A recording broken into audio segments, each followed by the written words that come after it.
every year the Grammys pick one category that becomes the bigger drama than the entire show? The kind where the timeline becomes a war zone and the arguments get so loud you can literally feel the Wi-Fi sweating. Yeah, for 2026, that category is Best African Music Performance. And at the center of the storm is one person who somehow shakes the entire internet every time she moves, Tyla. Because let's be honest, the moment the nominations dropped and people saw Push to Start on that list, everything froze for a second. Everyone knew this category was going to get messy, but nobody expected Tyla to walk in with this much momentum again. She's not just nominated, she's nominated while the whole world is still experiencing the Tyla effect. And the funniest part, she makes it look effortless, like she just shows up, does her thing, tosses a little melody at the world, and suddenly TikTok has a new obsession. Playlists get rearranged, and entire artists start borrowing inspiration a little too quickly. So of course, people are asking the question of the year. Can Tyla actually win another Grammy in 2026? Not, should she win? Not, maybe if the stars align. But realistically, does she have the strongest shot? And before the Davido and Ayra Starr fans come running into the comments with torches and pitchforks, chill. This isn't shade. This is just the reality of what's happening with numbers, momentum, and cultural pull. Because if you actually look at what's going on, the situation is kind of wild. First of all, Push to Start didn't just drop and disappear. It didn't need a scandal, a remix pack, or a marketing circus to keep it alive. It did what Tyla's music always does. It crept into every playlist, every For You page, every road trip, and every corner of the world where people like feeling good. The song has that casual confidence, the kind of track you play once, and suddenly your body is moving without asking for permission. And that right there is the secret to Tyla's advantage. Her music is globally irresistible without trying too hard. The Grammys love that. They love songs that feel organic, fresh, and universal. And Tyla delivers that better than almost anyone in her category. Now compare that to Davido. And again, this is not shade, but his momentum this year feels more like legacy energy. Like the Grammys finally put his name on the list because they couldn't keep skipping him anymore. He's respected, he's iconic, he's massive, but cultural momentum right now, that's not where his power is sitting. Not this year. Ayra Starr, she's explosive. She had a massive international year, and she absolutely deserves the nomination. But if we're being honest, she's shining more as the newcomer who's finally getting her global breakthrough. She's in the breakout era. Meanwhile, Tyla, she's in her domination era. There's a big difference between people are discovering you and people are following your lead. And right now, the industry's following Tyla's lead more than anyone else in that category. Streaming numbers back that up with receipts. Tyla has become that artist who doesn't need an album drop to shake the charts. Her singles perform like era-defining moments. They live long. They stay in rotation. They get remixed, chopped, slowed, sped up, dance challenged, playlist stapled, and dragged across the entire internet like nobody else.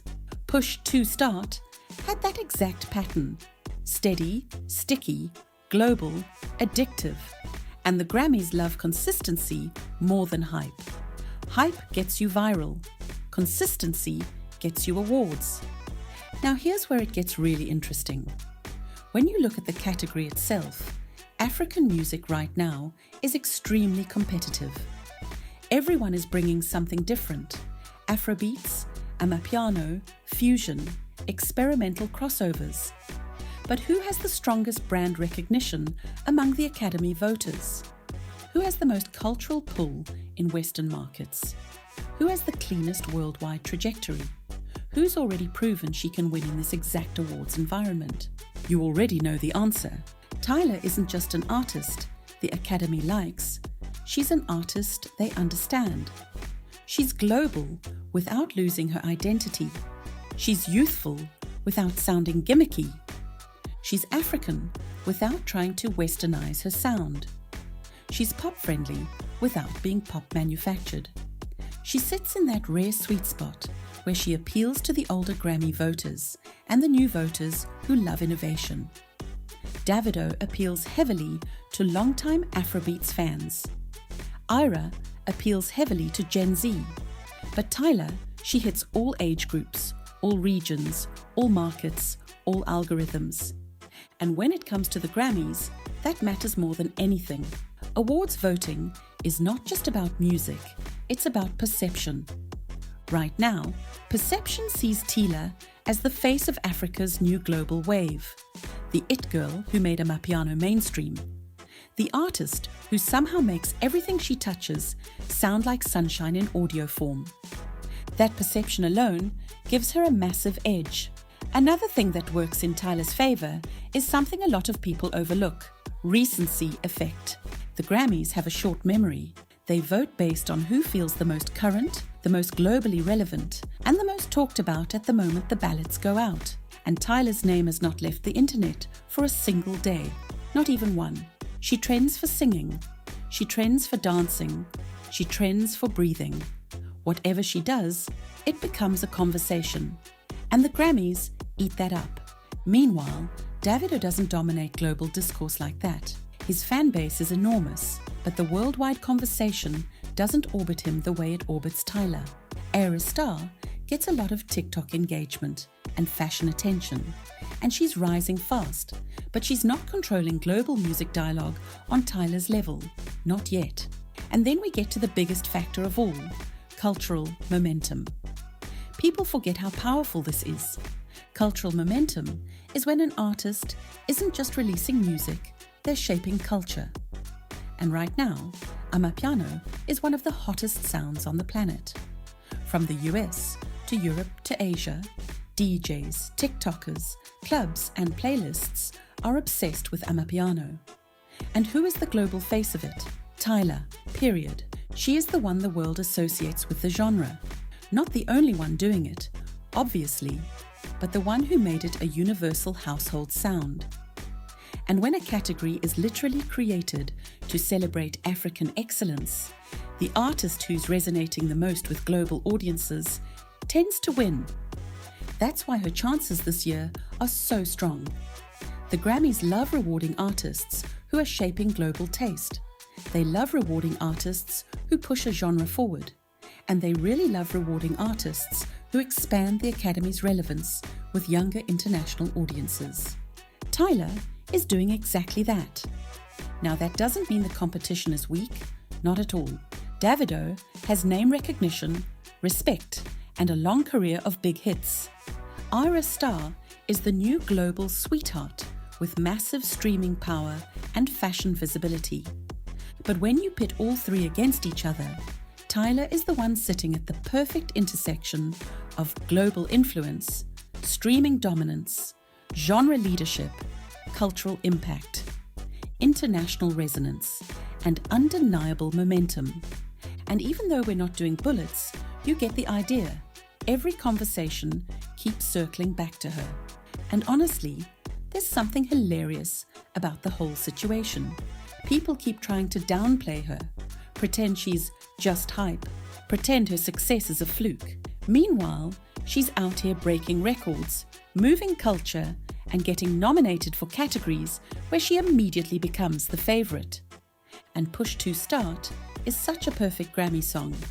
It's clean, it's addictive, it's the exact kind of track the Grammys love recognizing, because it represents the future of African music, blending seamlessly with international pop without losing its roots. Ayra Starr has the youth hype, but Tyla has the cross-demographic power. Davido has the legacy, but Tyla has the current cultural grip. People can argue all day, but deep down, everyone knows who the Academy is watching the closest.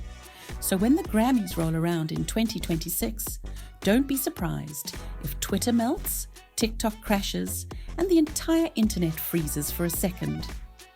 Because if Tyla walks on that stage to accept the award, and the odds are very much in her favour, the world is going to react exactly the way it always does with her.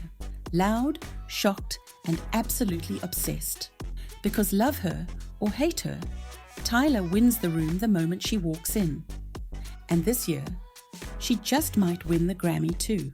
Now here's what I'm wondering. If Push to Start takes the crown, what does that mean for the future of African pop globally? Let me know your theory. Hit like, subscribe, and drop your predictions below.